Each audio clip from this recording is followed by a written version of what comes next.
Sim, estamos ouvindo. Ok. Então, boa noite a todos, sejam todos muito bem-vindos.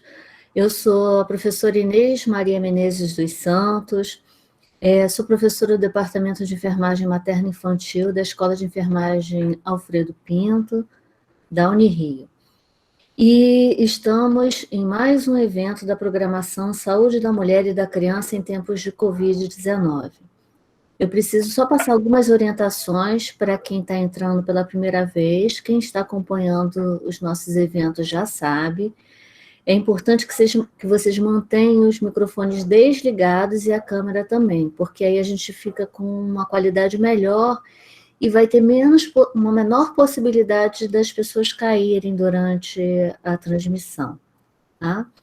Durante a explanação da professora Cristiane e depois no debate, vai ser colocado no chat o link da frequência, só precisa ser preenchido uma única vez. Quem está vindo pela primeira vez vai ganhar a frequência desse dia, tá? Ao final do nosso evento, lá em julho, as pessoas vão receber um certificado referente à frequência do que cursou. Então, é importante marcar somente a frequência de hoje, tá bom?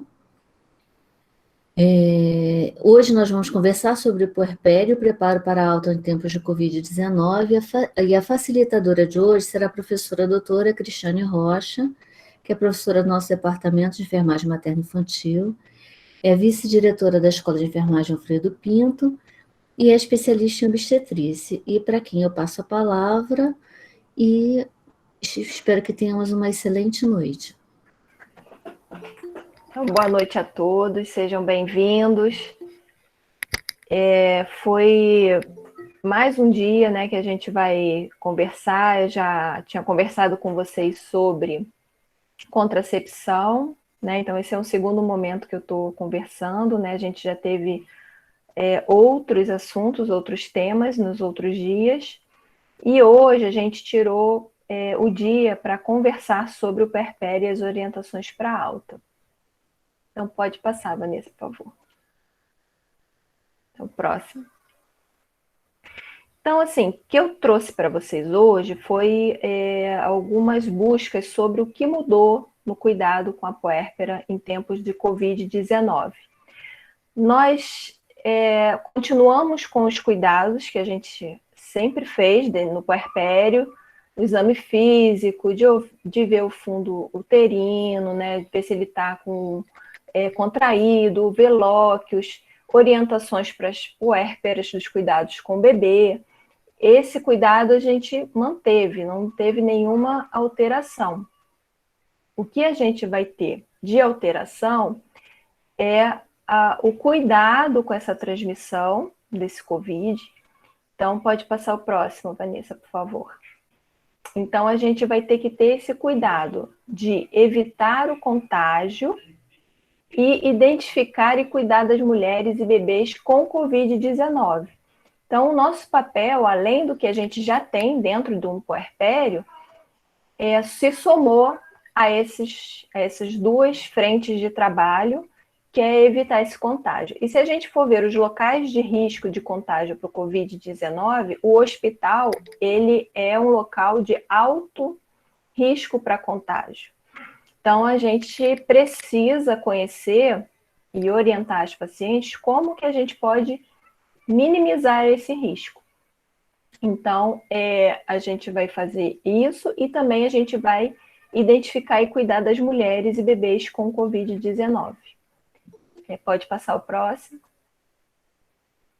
Então, qual o que a gente tem que lembrar, né? Primeiro que existe uma precaução padrão que a gente sempre faz quando tem Covid, sem Covid, é uma orientação de todo profissional de saúde e de todas as pessoas evitar o contato com pessoas com infecções respiratórias. Então, isso é uma precaução que vai ficar para além do Covid e que já era uma recomendação. É muito comum quando a gente está resfriado, a gente vai cumprimentar alguém, a gente fala assim, não me beija porque eu estou resfriada. Então, é uma forma que a gente tem de fazer uma precaução de contato com as pessoas que estão gripadas e doentes, né? O mais correto seria realmente a pessoa se afastar e não ir ao trabalho e contaminar outras pessoas, mas nem sempre é possível. Então, as pessoas acabam indo trabalhar fora desse período de pandemia, né, e acabavam contaminando outras pessoas com as gripes. Nesse período de pandemia, nem pensar. Então, a gente tem qualquer síndrome gripal, a gente tem que ficar em casa até saber se realmente é uma gripe comum ou se é a Covid, né? Então, próximo, por favor. Então, assim, cuidados básicos de precaução padrão que a gente já conhece, lavar as mãos e evitar de tocar no rosto, né, nos olhos, na boca. E isso vale para nós, profissionais, quanto para os pacientes e as pessoas de uma forma geral. Próximo, Vanessa. Outra precaução padrão é a etiqueta respiratória. E a gente já sabia também, já se falava nessa etiqueta, mas com a pandemia ela veio com toda a força. Então, a questão do uso do lenço descartável, tossir no braço, né, na falta do lenço, lavar as mãos caso a gente espirre, porque às vezes acontece, né? A gente está distraído e aí deu a sensação do espirro, a gente põe a mão e acaba fazendo não o que seria recomendado. E aí a gente, na mesma hora, tem que lavar as mãos. O ideal é lavar com água e sabão, no caso do espirro, né? Porque aí você tem uma sujidade visível na mão, que você vai ver as gotículas ali. Mas caso você não tenha e está no meio da rua, pelo menos o álcool 70 a gente passa. Então, também, outra coisa que a gente às vezes não fala, mas também não cuspir, né? A gente vê muito esse hábito das pessoas, que é o mau hábito de cuspir na rua, e aí a gente acaba deixando no meio ambiente a possibilidade de deixar algum vírus, alguma coisa que possa contaminar outras pessoas numa superfície. Próximo, por favor. Outra precaução padrão é não usar os adereços, né? Isso é recomendação mais para os profissionais de saúde dentro das unidades de saúde. No próprio adereço, a gente acaba levando micro-organismos para a nossa residência, para o local onde a gente vai ser transportado. É muito difícil, às vezes, a gente não ter que ajeitar um brinco, uma tarraxa que está caindo. Então, você, no meio do ambiente hospitalar, você toca em superfícies que podem ter contaminações e você toca nos adereços e você transporta esses micro-organismos para a sua residência. Então, a precaução padrão é não usar nenhum tipo de adereço. E a gente sabe que ainda tem muita resistência com essa questão dos adereços. Manter o cabelo preso também, para o cabelo não bater em outros locais que não devem, porque ele também pode ser um veículo. E trocar de roupa, né? Isso é uma coisa que veio com toda a força, e eu já falava antes da pandemia, né, sobre essa questão do uso da calça jeans, né, que ficou muito na moda. E a calça jeans, muitas vezes as pessoas usam repetidas vezes e do ambiente hospitalar pegam um ônibus, então acaba sendo um veículo também. No hospital, a gente trabalha num ambiente insalubre. No hospital existem micro-organismos resistentes que a gente já trabalhava antes. Então, essa precaução de trocar a roupa, né? Se a pessoa decide usar uma calça jeans, mas aquela calça jeans tem que ser trocada no ambiente hospitalar e retirada e trocada por outra quando for para casa. Isso já era uma recomendação antes, uma precaução padrão, mas que veio com toda a força agora com a questão do Covid-19. E assim, as pessoas têm feito essa troca de roupa até mesmo quando vai no mercado ou quando vai na rua, já chega em casa e já tira essa roupa, considerando ela contaminada. Então, assim, talvez seja uma mudança de cultura a questão de uma roupa que a gente vá para o hospital com a roupa e volte com aquela roupa para casa, podendo ser um meio de transportar algum micro-organismo e contaminar o ambiente em que a gente vive ou outras pessoas numa condução coletiva, num ônibus, né? Então, próximo, por favor.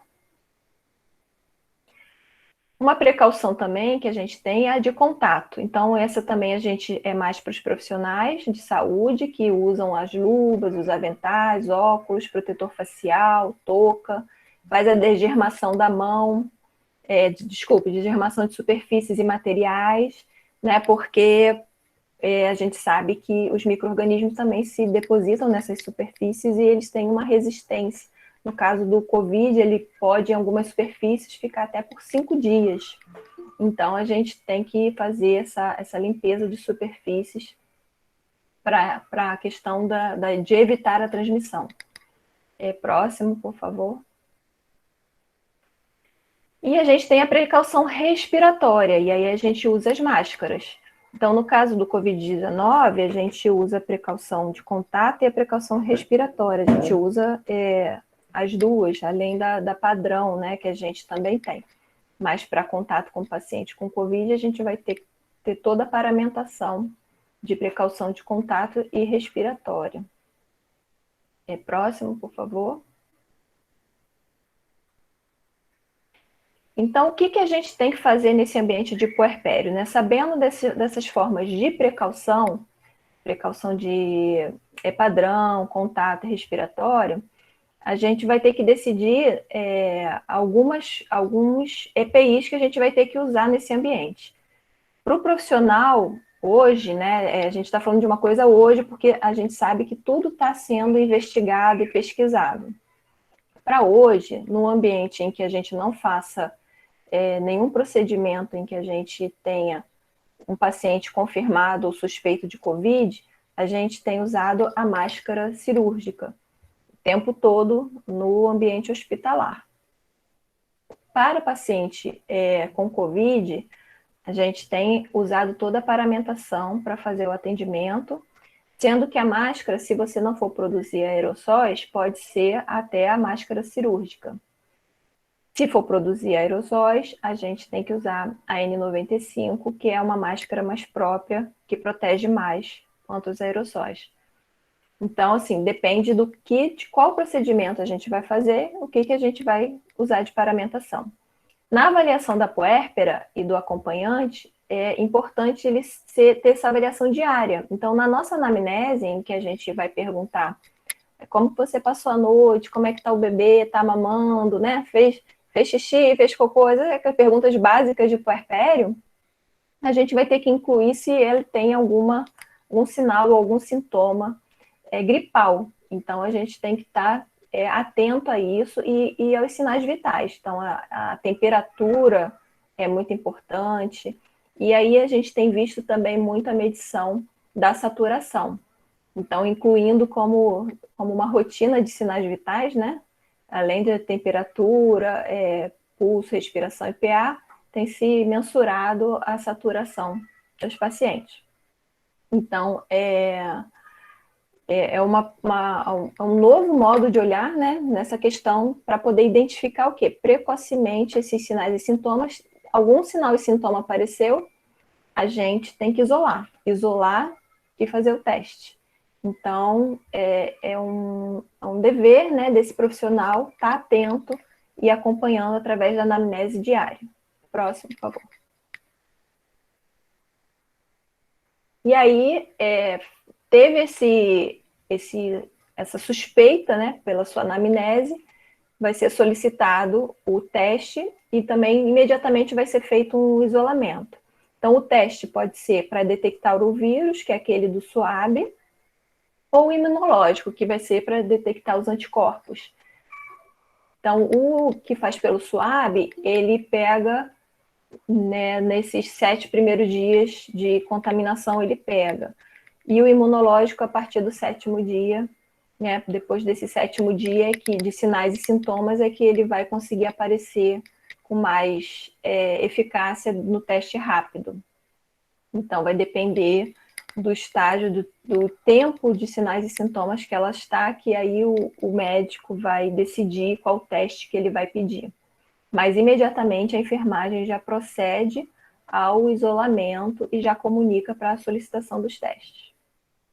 Próximo, por favor. E aí, no teste, caso positivo, ela vai ficar em isolamento por 14 dias, não no hospital, ela pode ter a alta, né, se ela já foi detectada, mas a orientação é que ela mantenha esse isolamento por 14 dias no domicílio. Então, ela vai, se ela estiver bem, né, estável, com sintomas leves, ela pode pode dar alta, mas ela tem que ser orientada à questão do isolamento. E aí, o ideal, né, ela não pegar nenhum tipo de condução, né, mais pública, seria, mas normalmente quando é recém-nascido, a gente tem algum familiar, algum vizinho que normalmente faz esse transporte, né? Então, e aí todos vão ter que usar uma máscara profissional, né? Nesse momento vão ter que usar essa máscara profissional para poder ela chegar no domicílio e com segurança para que ninguém seja contaminado. E no domicílio ela vai ter que manter esse isolamento para não contaminar os demais. Enquanto ela está no hospital, ela fica no isolamento do hospital.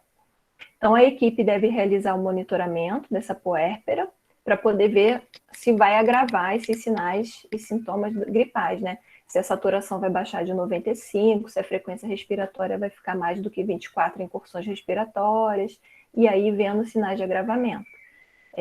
A equipe médica vai solicitar exames de sangue para poder estar vendo como é que está a função renal, fígado, né, as enzimas do fígado, e tudo isso vai ser acompanhado para poder dar alta ou então permanecer a paciente internada.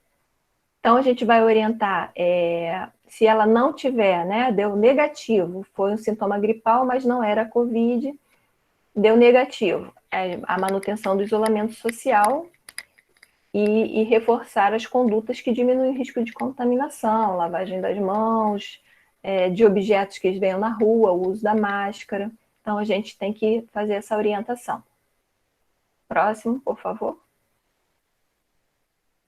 O ambiente do hospital, o ideal é que seja arejado. Então, assim, janelas abertas, que a gente tenha um ambiente arejado e não fechado com ar-condicionado como a gente tinha antes.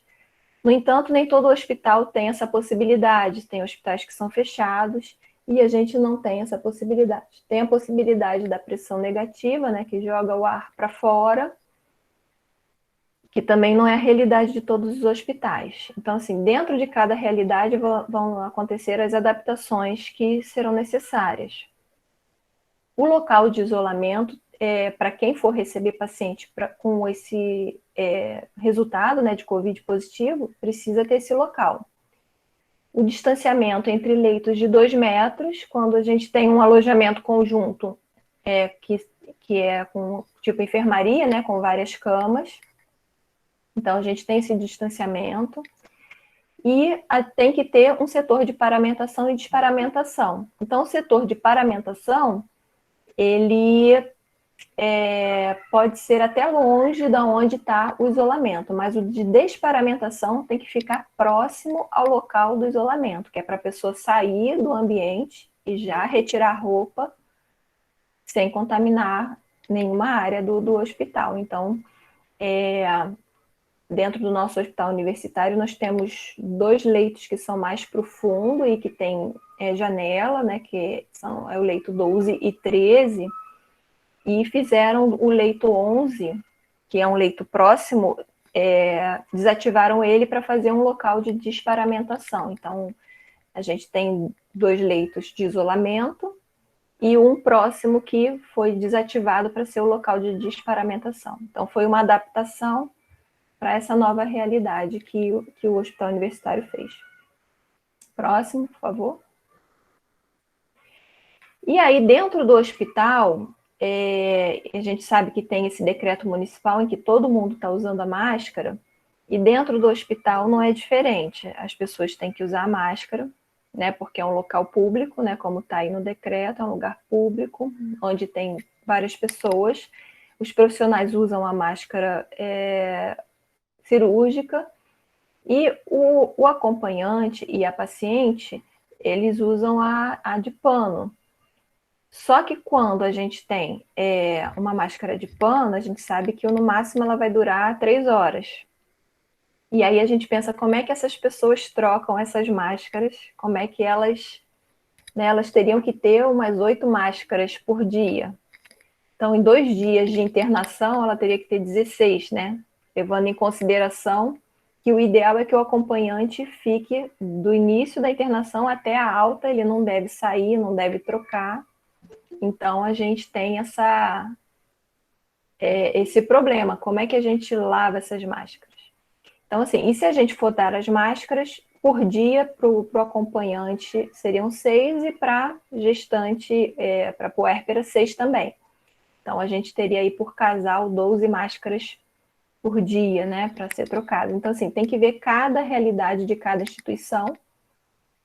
Se for paciente confirmado COVID, não tem jeito, tem que ser a máscara cirúrgica, mas as pacientes que não têm os sinais e sintomas, elas usariam a de pano, né?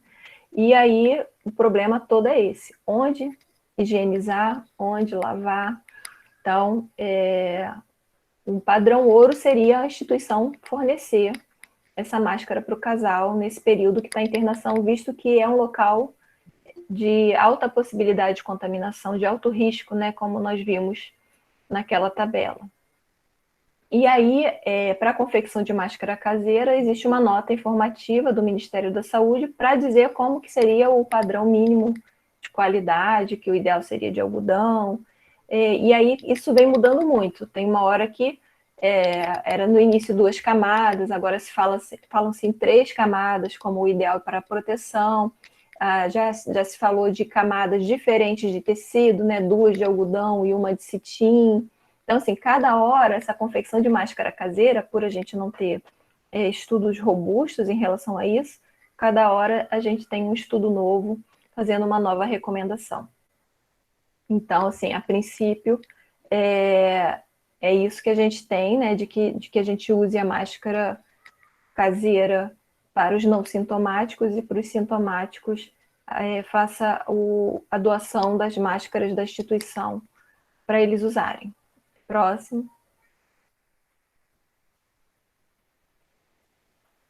Então, em relação ao acompanhante, o que vem se recomendando, e essas recomendações, que foram leituras que realizei, elas são do Ministério da Saúde, também vi na Febrasgo, na SOGEP. Então, assim, o acompanhante, o ideal, a recomendação é que seja único, e que ele não deve ser do grupo de risco, porque já que o hospital é um local que pode ter mais possibilidade de contaminação, ele não deve ser do grupo de risco. E o único porque evitar troca, né, da pessoa saindo, voltando. Antes, o acompanhante tinha essa possibilidade para uma pessoa descansar e a outra voltar. Agora, o ideal é que a gente seja um acompanhante único. E que more com a puérpera, porque aí já, se a puérpera ou o acompanhante estiverem contaminados, eles estão ali no mesmo ambiente. Se ela pegar um acompanhante de fora, pode ser que esse acompanhante de fora, que não viva com ela, possa trazer para ela uma contaminação, ou ela para essa pessoa. Ela também pode ser a pessoa que vai contaminar o seu acompanhante. Então, o ideal seria ter esse perfil: um acompanhante único, que não seja do grupo de risco e que more com a puérpera. Próximo, por favor. E aí ficou uma grande discussão em relação ao direito, né? Do direito do acompanhante, o direito dela escolher quem ela quiser. Então, assim, dentro de um perfil de pandemia, a gente tem alguns direitos individuais, eles podem sofrer restrições temporariamente, por conta de interesses coletivos. É claro que a gente tem que estar atento para que a gente também proteja os direitos das mulheres, e isso não seja uma justificativa de tirar direitos ou uma manutenção deles pós-pandemia. Então, assim, esse direito dela foi parcialmente modificado pela pandemia, porque, a princípio, a intenção era não ter acompanhante nenhum, mas aí as mulheres, né, e quem defende a causa, não pode, a mulher não pode vivenciar esse momento de parto e de pós-parto sozinha, ela precisa de um acompanhante. Então, para minimizar as possibilidades de contaminação, se fez um perfil do acompanhante. Então, assim, a gente conseguiu chegar num meio termo, nem que ela fique sem acompanhante, nem que também o acompanhante seja como era, que trocava toda hora, e que era qualquer momento podia trocar, e às vezes era mais de 3, de manhã estava um, de noite estava outro, e no dia seguinte era outro. Então, essa possibilidade tinha, porque a gente não tinha a pandemia. Agora a gente tem que restringir nesse sentido. Próximo.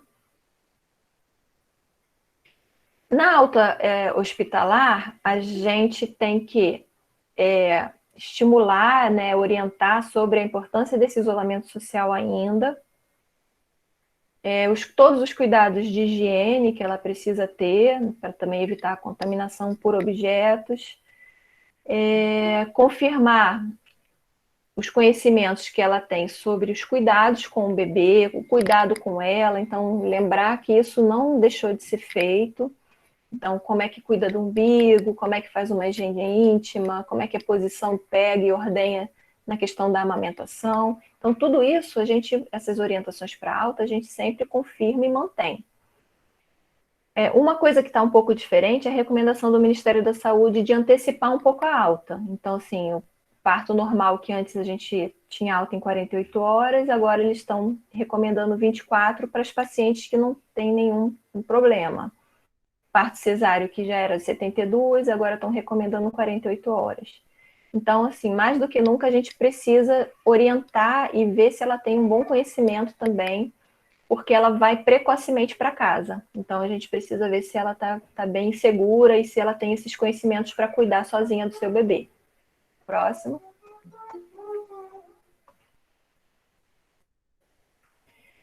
Então, na alta hospitalar, a gente fala da amamentação e também fala que o apoio continua ela. Então, se ela precisar, se ela tiver qualquer dificuldade, que ela possa vir à maternidade e procurar esse apoio para que ela não se sinta sozinha. E orientar ela nesse transporte, para ela ter cuidado na questão de levar sempre com ela um álcool gel, dela usar máscara, para nesse translado ela não ter um risco de contaminação. Falar dos sinais de alerta para a mãe, já que ela está indo precocemente, a questão da febre, do cansaço extremo, de sinais de tristeza profunda, né? Que às vezes a gente tem a questão da depressão pós-parto, se ela se sentir muito angustiada, muito chateada, muito triste, parar de comer, não tem interesse de cuidar do bebê, então são sinais de alerta e que ela deve voltar à maternidade para poder ser avaliada. E do bebê também, aquele bebê que está dormindo muito, não mama, está muito amarelinho, então, assim, pedir para que ela retorne qualquer sinal que ela perceba que não está bem ela ou o bebê, para que ela retorne. Próximo. Lembrar das vacinas que ela tem que tomar no posto, né? O ABCG do bebê, se ela não tiver tomado na maternidade, o teste do pezinho. Teve uma pergunta, né, sobre a relação sexual no questionário que foi enviado, né, que vocês preencheram. Normalmente é de 30 a 40 dias que a gente recomenda de resguardo.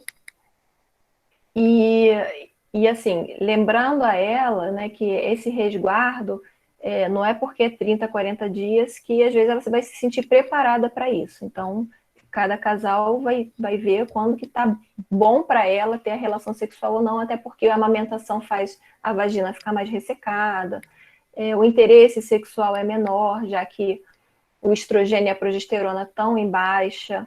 Então, assim, na relação sexual, a gente faz essas orientações para que ela entenda o que o corpo dela, por que o corpo dela não está como antes, porque às vezes a questão do desinteresse sexual faz uma confusão na cabeça dela de questão de sentimentos, né? Ah, eu não gosto mais do meu marido, ou o meu marido não gosta mais de mim, e faz aquela confusão, e não vê que é uma questão hormonal, que é uma questão de cansaço, de cuidar do bebê, de não dormir. Então, essa questão da relação sexual, eu acho muito importante a gente falar sobre isso com elas. O método contraceptivo, a gente viu no evento de método contraceptivo, que é uma recomendação a gente evitar a gravidez nesse período, já que a gente não tem a certeza do que acontece com a mãe e com o bebê, do quanto pode ser grave para eles. Esse período a gente tem que evitar. Então, o método contraceptivo, a gente tem que conversar nessa alta e pode ser que a gente oferte até o DIU, se a instituição colocar o DIU, ofertar para ela a possibilidade do DIU. A consulta de puerpério e de puericultura mantém igual, vai ser agendada a consulta de puerpério e de puericultura e vai ter o acompanhamento, que normalmente é feito 15 dias pós-parto, para pesar o bebê, para ver como é que está a mãe. O afastamento de gestante lactente de atividades insalubres, a gente tinha isso numa lei em 2016, depois ela foi com a CLT, né, com as novas normas trabalhistas, eles botaram em atividades insalubres de alto grau, né, então médio e baixo as mulheres podiam, e depois isso foi revogado e foi revisto. Então, hoje a gente tem esse afastamento de gestante e lactante, enquanto durar a lactação, de atividades insalubres. Não quer dizer que ela não vai poder trabalhar, quer dizer que ela não vai poder ficar em um ambiente em que ela está exposta a uma contaminação. Próximo. E a possibilidade da gente ofertar as orientações por teleconsulta. Então, na alta, se a instituição tiver um telefone de contato para que ela possa tirar algumas dúvidas, então a gente tem essa possibilidade de fazer essas orientações por teleconsulta. Considerando até a alta, né, que é precoce. Próximo. Então, a gente chegou aqui, né, na fase das perguntas, e aí, Inês, passa para mim.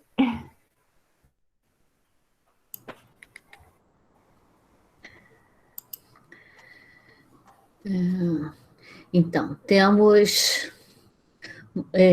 algumas perguntas. A Júlia pergunta se é preciso trocar de roupa mesmo ao ir somente ao corredor ou à portaria e voltar para casa, quando tem uma puérpera em casa, ou somente se for algum local com mais pessoas?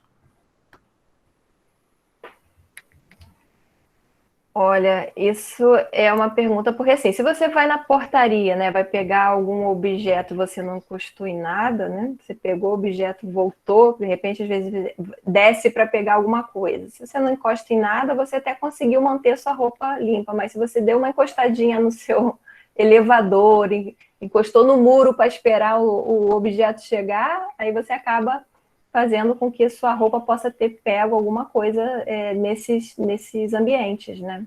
Então, vai depender de como que você vai. A gente vai quase que, quando a gente acaba de lavar a mão para cirurgia, né? A gente vai assim, sem encostar em nada, e aí é possível que você consiga preservar a sua roupa.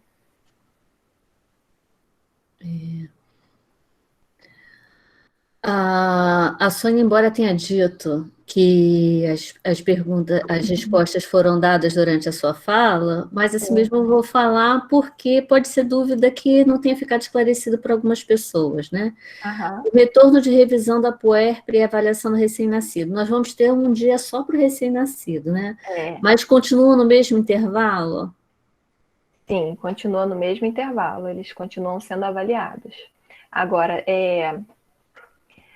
a paciente que tiver alguma síndrome gripal, ela vai ter que ter um local específico para ser avaliada, que o hospital deve adequar esse espaço, né, para as avaliações das pacientes que relatam que estão com alguma síndrome gripal. Isso deve ser visto já na triagem, quando elas já chegam para a consulta de revisão, já deve ser perguntado se ela apresenta algum sinal e sintoma, para poder já ser encaminhado para a sala que tiver sido reservada para esses pacientes com esses sintomas. Uma questão sobre a máscara de pano, né? Se a máscara de pano protege de contaminar e ser contaminado, ou somente protege de contaminar o outro? Essa é uma polêmica, a questão da máscara de pano, né? Ela protege nos dois sentidos, de você contaminar alguém ou alguém te contaminar. Mas também depende de como você usa. Se você usar a máscara de uma forma incorreta, como a gente tem visto, em vez dela proteger, ela vai ser um meio de contaminação para você. Porque a gente vê as pessoas ajeitando as máscaras na rua, sem higienizar as mãos, né? Até uma situação que eu passei, né? Fui comprar o frango de padaria, né? Então, estou comprando frango de padaria, o cara lá com a máscara, antes dele cortar o meu frango, ele ajeitou a máscara. Aí, na mesma hora, eu saquei meu álcool 70, né? Eu falei assim, dá aqui a sua mão, deixa eu passar, por favor. Você tocou na máscara. Aí, espirrei na mão dele, ele foi, limpou. Ele ficou me olhando com aquela cara assim, né? Desconfiado, que doida é essa que me dá um álcool 70 assim, de repente. Mas as pessoas não têm noção do que é usar uma máscara, que a máscara você colocou, não encosta mais nela. Se você precisar muito encostar, você tem que limpar a sua mão com álcool 70 para encostar. E depois de encostar, passar novamente o álcool 70 para poder limpar. Então, as pessoas usam de uma forma equivocada e acabam se contaminando e contaminando o ambiente. Com relação às visitas em domicílio, em que momento você já recomenda o reforço das orientações de distanciamento? Já no pré-natal, ou depois do nascimento do bebê? Não, já começa as orientações no pré-natal. No pré-natal é onde a gente inicia tudo. Então, ela já grávida já tem que ter a questão, né, do isolamento, das noções de higiene, ir ao pré-natal, sair de casa para o essencial, como todos têm, quer dizer, a maioria, né, tem feito, só sair de casa quando precisa. O problema é que muita gente precisa sair de casa. Então, tem muita gente trabalhando, mas o ideal é ela só ir no pré-natal e precisar ir para o mercado, uma farmácia, e se limitar a isso. Ainda mais perguntas do chat. Pedindo para você falar um pouco sobre a depressão no pós-parto, se isso está sendo agravado com a pandemia. Olha, não vi nenhum estudo falando sobre isso, não, mas pode ser que quem já tem uma tendência à depressão, o isolamento, o confinamento, ele tem um potencial, né, para deixar as pessoas mais tensas, né, não podendo arejar, né, a gente fica muito preso em casa. Então, eu não vi nenhum estudo, seria até interessante a gente ver sobre isso. O pós-parto, a tristeza inicial daquela de primeira semana de pós-parto é muito comum. Então, assim, a queda hormonal, o cansaço, né, aquele início de amamentação que é bastante, às vezes, difícil. Então, essa primeira semana de chorar, de ter aquela tristeza, né, até pensar assim, ai, meu Deus, o que eu fiz, né, achar até que foi uma escolha equivocada de ter o bebê, isso é muito comum. Mas depois a pessoa vai se adaptando e vai superando. A gente percebe uma depressão patológica muito quando a mãe não se alimenta, ou ela não cuida do bebê, né? Ou às vezes ela cuida do bebê, mas não cuida dela, ou então o contrário, né? Faz um cuidado com ela, mas não cuida do bebê. Então, a gente tem essa coisa mais patológica e depois de uma semana que a gente consegue avaliar melhor. Uhum. Tem uma pergunta muito específica aqui do Rafael, que quais os medicamentos são indicados para a mãe que se contaminou durante o puerpério imediato e tardio, com a finalidade de não interromper o aleitamento materno? Eu acho que ele está se referindo às medicações do COVID. Eles têm usado as mesmas para gestantes, para as puérperas, as mesmas que usam para gente, cloroquina, que na verdade nada tem certeza, né, do efeito, a gente ainda não tem a certeza, mas eles têm feito o mesmo protocolo. E a amamentação tem se mantido. Então, também eles fazem as tomografias, fazem chapas de pulmão, até em gestante eles fazem também. Né? Se a gestante agravar, eles fazem. Então, é o risco-benefício, né? Então, tá mantendo a mesma coisa. Nós vamos, Rafael, na próxima semana vai ser sobre aleitamento materno, então essas coisas vão ser bem mais esmiuçadas, tá bom? A Sandra Alves pergunta como uma profissional da saúde retorna ao trabalho amamentando. A área de saúde na pandemia é considerada de risco? É considerado um local insalubre, né? Porque o ideal seria a pessoa estar pelo menos num setor mais administrativo, para não ficar dentro de enfermaria, dentro de situações em que ela se expõe mais ao vírus. Então, normalmente as unidades, elas têm o setor de recursos humanos que pode avaliar o local de trabalho e ver essa questão dos locais insalubres. Se a pessoa achar que foi, vamos dizer, injustiçada, né? Não, é um local insalubre e o meu setor não está, meu recurso humano diz que eu posso trabalhar lá. Aí a gente tem que recorrer realmente à justiça, aí não tem jeito, né? Porque aí vai ficar um contra o outro. Uma outra pergunta também sobre amamentação, a Nayara pergunta se a mãe positiva para a Covid pode amamentar, e se ela pode, quais as orientações? Ela pode. A gente vai ter semana que vem sobre a amamentação, mas Vai, para terá. É adiantar, somente algumas antecipações. é, vou dar só um spoiler, tá, Leila? Não fica chateada, não. Essas dúvidas apareceram todas novamente. Então, vão aparecer semana que vem de novo. Então, pode amamentar, deve amamentar, né? O benefício da amamentação supera muito, muito, muito o risco. Só que aí a gente vai ter aquelas precauções, né? De usar. A mãe tem que usar máscara, tem que lavar as mãos, evitar de falar enquanto o bebê mama, para aí não cair gotículas. Então, assim, a amamentação ela vai acontecer só com o cuidado da higienização. Se, por exemplo, a mãe, por um acaso, né, sei lá, ela percebeu que ela espirrou e ela estava sem máscara, alguma coisa, aí ela vê que caiu, né, aqui na parte do colo, aí ela deve lavar. Só toma cuidado para não dar orientação dela ficar lavando toda vez, senão vai ressecar e vai fissurar esse mamilo, né? Só nessas situações em que ela acontece às vezes uns acidentes, né? Tá tossindo muito, espirrando e acaba que tá sem aquele momento sem máscara. E aí ela faz uma higienização, mas normalmente ela só tem que usar máscara e lavar bem as mãos. Temos perguntas que foram feitas no questionário, algumas coisas você já falou, mas tem uma pergunta que não é exatamente por Covid, mas é sobre puerpério.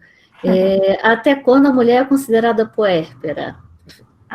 Essa pergunta eu vi também lá, mas bom, então vamos falar. Existem vários autores, né? Com várias. Existe a questão do puerpério imediato, né? As 2 primeiras horas, o imediato até o 10º dia, tem o remoto e tem o tardio.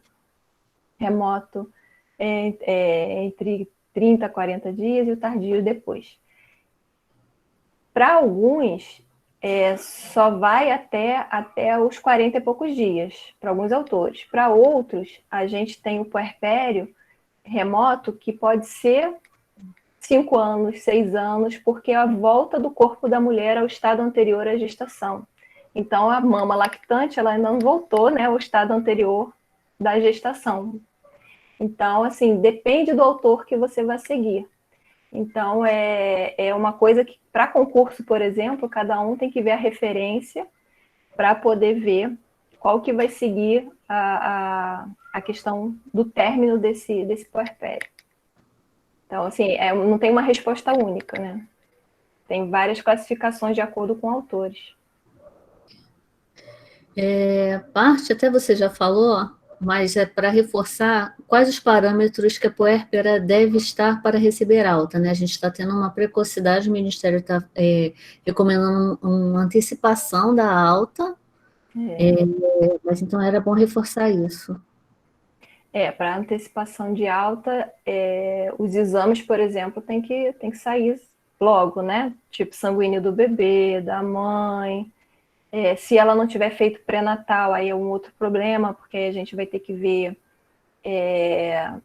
exame VDRL, de HIV. Então, assim, realmente vai depender de exames laboratoriais estarem prontos para uma avaliação E vai depender do estado físico, né, desse exame físico que a gente faz para ver a parte se ela não tem sangramento, se esse útero está voltando para o lugar, se ela está amamentando sem dificuldade, isso é um outro critério, porque a gente não pode mandar uma mãe para casa com dificuldades para amamentar. E se o bebê está bem, se ele está evacuando, se ele está urinando, e se ele está mamando bem. Coloração do bebê também, tem que ver para poder descartar a icterícia patológica, né? Então, assim, a gente tem algum... Não pode ser, deu 24 horas, vou mandar para casa. A gente tem que ver todos esses critérios da mãe e do bebê para poder estar mandando. Então, a gente precisa de uma parceria também com esse... que às vezes o laboratório atrasa um pouquinho isso. A gente precisa dos exames para dar alta e atrasa a alta.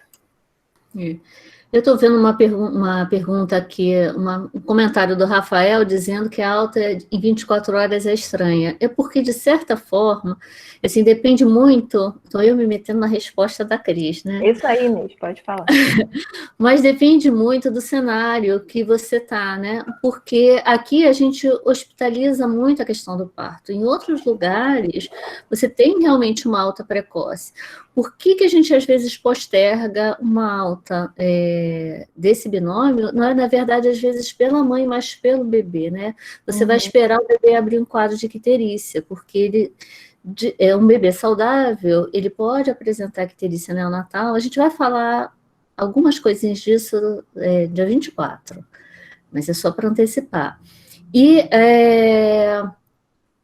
então você espera abrir esse quadro da icterícia neonatal. Se ele já nasce ictérico, é outra história, isso é patológico.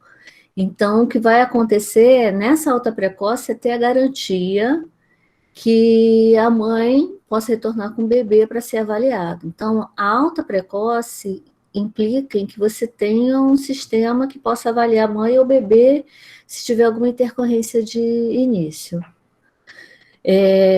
Tem uma pergunta da Sônia, que ela falou assim: eu vi nas mídias, no alojamento conjunto, recém-nascido com face shield. Sabe informar se é recomendado mesmo? Olha, aqui no Brasil a gente não tem usado, né? Mas a gente viu isso lá na China, né? Mas a gente não tem nenhuma recomendação assim científica com relação a isso, não. Eu, pelo menos, não li nada sobre isso, mas a gente vê algumas crianças usando. Não sei se Inês leu alguma coisa sobre recomendação. Eu acho que foi no IMIP, lá em Pernambuco, não posso estar enganada, mas foi no Nordeste, com certeza foi no Nordeste, não tenho certeza se foi lá, mas era num contexto diferente, não de alojamento conjunto, era em unidade neonatal, a mãe teve Covid e o que acontece? O bebê não pode usar máscara, ele não pode usar, não é recomendado criança menor de 2 anos a máscara, porque ele é um respirador nasal, então se você obstrui aqui, você vai ter dificuldade para esse pequenininho respirar. Então, como a mãe tinha a possibilidade de estar contaminada e numa situação que era adversa, fizeram o face shield para os bebezinhos. Improvisaram? Fizeram, aí pegaram com a coisa do arco do cabelo e fizeram, cortaram. E o marido, acho que foi uma fono que tinha visto, e aí o esposo dela era engenheiro de produção, então tinha uma certa habilidade, e fizeram para esses bebês, mas não é para a grande maioria dos bebês. Quase 90% dos bebês vai embora para casa e eles vão ficar muito bem, então não é uma realidade mesmo, não é para todo mundo. Em alguns locais, quando não tem o distanciamento, por exemplo, tem lugares que são boxes e não tem distanciamento da cama da mãe para o bebê, de 2 metros, que seria o ideal. Tem alguns locais que estão colocando as incubadoras. Essas incubadoras, às vezes, que não estão aquecendo, não estão funcionando, que estão lá, eles higienizam, limpam, e acabam utilizando ela como uma barreira entre a mãe e o bebê. Então, aí usa a incubadora. Então, é uma solução para alguns casos em que a gente não tem um distanciamento ideal, né? E acho que vai ser a nossa última pergunta, que a gente está chegando, o nosso finalzinho de horário. Uhum. Quais as recomendações que podem auxiliar a puérpera a compreender melhor e sem culpa a sua sexualidade nos meses pós-parto e como fazê-la se empoderar de suas escolhas? Olha, então assim, para essa questão de não ter culpa, é conversar com o casal. Isso é o ideal, não falar só com ela sobre esses aspectos. Então a gente conversar com o casal que essa coisa do hormônio do pós-parto atua muito, fazendo com que ela não tenha o libido. A natureza ela é sábia, né? Ela faz a mãe olhar para o bebê. Então a estrogênio e progesterona fica lá embaixo, prolactina e ocitocina aumentado, e ela fica sem libido, fica com a vagina ressecada, então às vezes ela vai ter a relação, vai causar dor, vai causar desconforto, e tudo isso desestimula. Então a natureza é sábia para ela cuidar daquele bebê. Então a gente tem que falar isso com o casal. Não quer dizer que ela não possa ter um desejo daqui a pouco, com estímulo. Então, tudo isso tem que ser falado. E botado que isso não quer dizer que ela não vai gostar mais do marido dela, né? E falar com o marido, que falar para ela que ela também não é falta de desejo por ele, porque ela não gosta, e isso tem que ficar muito claro. Então, isso causa muita separação entre casais nos 2 primeiros anos de vida do bebê, que é uma fase muito difícil, que o bebê consome muita mulher, causa muito cansaço, e a gente preconiza essa amamentação até os 2 anos. Claro que depois dos 6 meses, esses hormônios, depois de ser exclusivo, vão melhorando, vão ficando mais altos, e isso vai melhorando o libido. Mas isso precisa ser conversado com o casal, porque senão eles não vão compreender esse momento que eles estão passando. E aí acaba as brigas, acaba as separações, porque a vida sexual de um casal é uma parte importante dela. Né? Não é tudo, mas é uma parte importante. Então a gente precisa, como profissional de saúde, explicar o que está acontecendo nesse momento para ter essa ausência de desejo, né, que é uma questão hormonal e de cansaço também, porque a mulher fica muito cansada. Então, o bebê dormiu, ela quer pensar só na cama, ela não quer na cama para dormir, não na cama para outra coisa.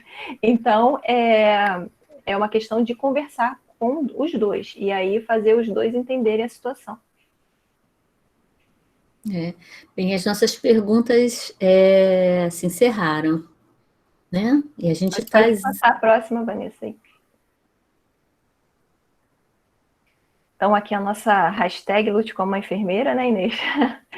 Com todos os nossos programas. Próximo, Vanessa.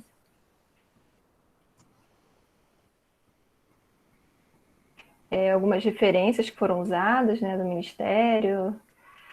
Próximo, Vanessa. Aqui são alguns contatos. Para quem tem acompanhado, a gente tem colocado sempre para que vocês possam ou printar a tela ou fotografar, que aí é o Facebook da escola, o Instagram. Tem o YouTube agora, que a gente já está com 1.350 inscritos, e a gente tem postado os vídeos que a gente tem feito lá na escola. Então, esse vídeo daqui a pouco vai estar lá também, lá no YouTube. Tem o blog do projeto de extensão, tem o link do Instagram do projeto também, que eu acompanho. Tem o Instagram da Liga, né, de Saúde da Mulher e do Neonato. E tem o e-mail também. Então, assim, são vários contatos que vocês podem estar vendo os trabalhos e acompanhando e mandando dúvidas e falando conosco. Próximo. Algumas pessoas tinham perguntado se podia se inscrever para as próximas. Assim, as inscrições estão encerradas porque não comportam na sala, mas sempre tem gente que falta. Então, a gente, exatamente nesses links daí, vai estar disponibilizado o link da sala. E aí a gente torcer para conseguir entrar na hora. Esse aqui eu não botei, né? Não botei sim, aqui o Instagram desse Cuidado Mãe e Bebê, 20 minutos antes do evento, toda quarta-feira às 7 da noite. Então a gente tem colocado o link 20 minutos antes nesse Instagram Cuidado Mãe e Bebê. Para justamente as pessoas que não se inscreveram poderem entrar. Próximo, Vanessa.